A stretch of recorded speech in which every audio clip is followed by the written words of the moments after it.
Hello YouTube, Price on Mall here again. One quick video today, and this one is going to be only two things. I didn't realize I haven't really done an exhaust note video on the RC 390 with the Acropovic, the resonator can from KTM, and the Coober header.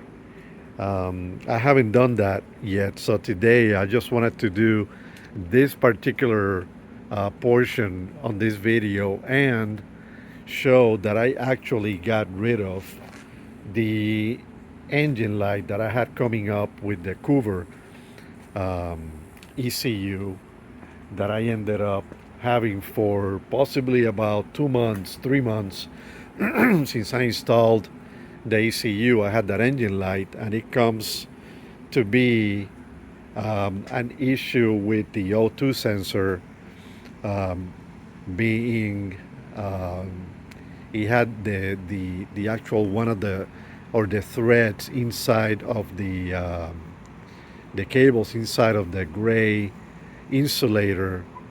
um, I would say they were broken, but just making contact slightly. Okay, the cable wasn't cut, but anytime that I move a portion of this cable, the engine light would come up and it would disconnect. Okay, and how do I know this? Is because I ended up um, coming up with a rig to be able to connect to the diagnostic port, connect an ODB2 meter to it, and reading the codes and checking out to see what was going on with the engine light.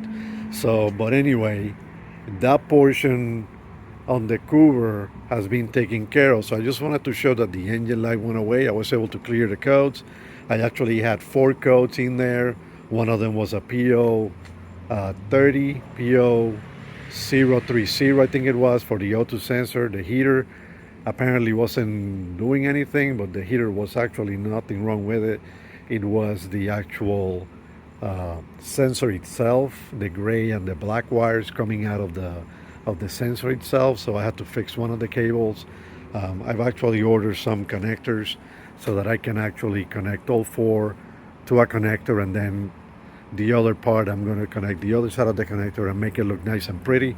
And then eventually I'm going to have to come up with a fix for the O2 sensor. And I say fix is because there is a difference between having the O2 sensor or no O2 sensor, which is basically what I had, somewhat, considering it was malfunctioning. So at the end I ended up unplugging the O2 sensor, and the Coober actually ran much better, in my opinion, than now that everything is plugged into the bike. Sure, I have no engine light, but the Coober seems to be, although I got the unlock 11,000 RPM range, which I still have, and I actually tested it today, and it goes to 11,000 RPM. I feel that the motorcycle still somewhat sluggish because I think it's the O2 sensor trying to calibrate the ECU, so it's not getting full fuel, which I actually got a circuit, and I think I mentioned it before in a video, that I'm going to come up with and plug it in instead of the O2 sensor. But anyways, I'm not going to talk about that anymore. I just want to show that I have no engine light. The Coober ECU is plugged in right now. It's working great, fantastic, according to the specifications, 11,000 RPM, and I'm really happy about that. It does have torque around 6,000 RPM. So if you were to take this bike up, no hesitation, by the way, no hesitation at 4,500, no hesitation at 5,000 or 5,500 like I was having before. Before the O2 sensor was malfunctioning. I got rid of that after I unplugged the O2 sensor, but now that it's plugged in, now there seems to be a range that the Coober actually takes over and allows me to do. The bike runs at that point, it runs the way it should with the Coober, which is what the Coober was designed to do, I believe. So, but anyways, going to the exhaust note, I'm just going to start up the bike so that um, the subscribers that want to buy this whole system can actually hear how it sounds. Of course, this is the Acropovic, this is one of the lowest, and I would say lowest note exhausts out there. There's some of them that actually sound pretty loud. The Acropovic, if you want loud, is not going to be one of them. You might want to get a Yoshimura or something that's completely open, or basically skip that box altogether, and it will be actually louder. Even with the header, the bike sounds different with the header than the regular exhaust that came with KTM. Okay, so there's already a video I got um, for you guys and gals here on the channel. You guys can go ahead and look that up, and I'm just gonna get it started. Enough talking. Okay, so just wanted to show here that I got the engine light comes up because the bike is off, and I'm actually going to be starting it up. It's in neutral. And there you have it. There's no engine light. I just rode the bike for about an hour and a half, and I got no engine light whatsoever. I am putting 93 octane on the bike, and you can hear the sound on idle, which is at about 1600, 1700 RPM, I believe it is. That's what the monitor I plugged in showed me, about 1700 RPM, which is fine. And that's what it sounds like at idle. And of course it's nighttime now, it's around 8:30, but it still would sound the same. There's actually no noise out, and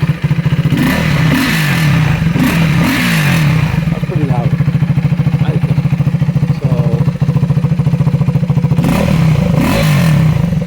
it actually sounds a little different than it sounded before when I actually had the malfunctioning O2 sensor. It actually sounded different. Now it sounds even deeper. So I believe that now the ECU is just putting the right mixture. Whatever is doing, the bike now is a little louder than before. It sounds deeper than when the O2 sensor was malfunctioning. So there you have it, guys. I mean, I'm actually going to start it up one more time.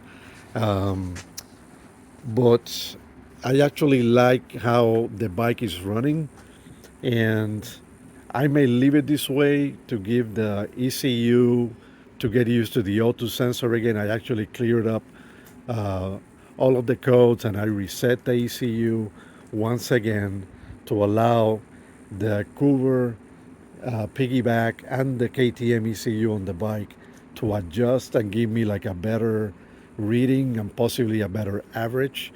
And I think I would give it maybe another 100 miles. I just put about 80 miles on the bike today, so I'm gonna give it another probably 100 miles, and I could probably bring up an update if necessary.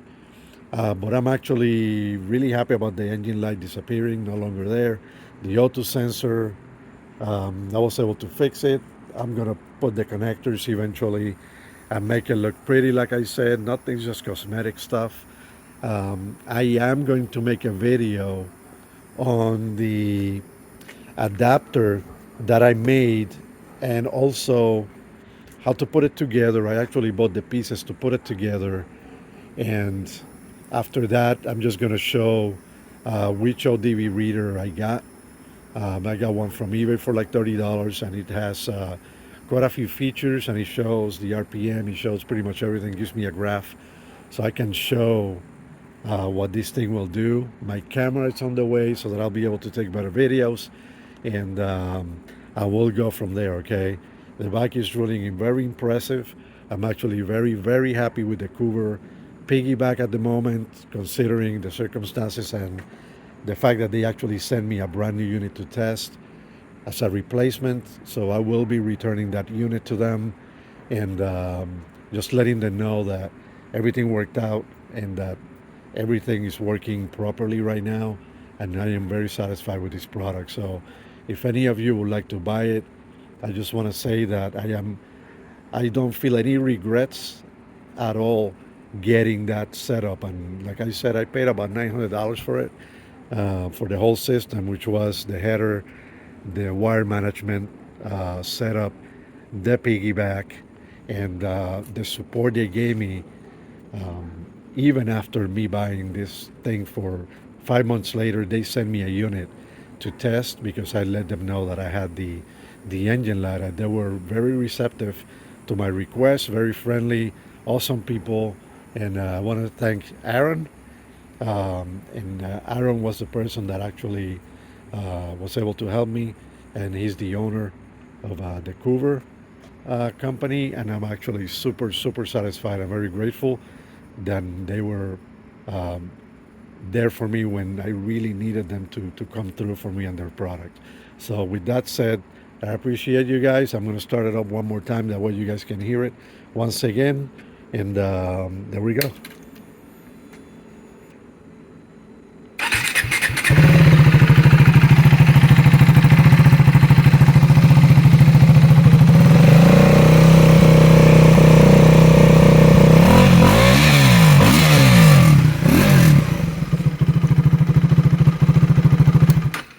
Very sweet. Thank you guys, and until the next one.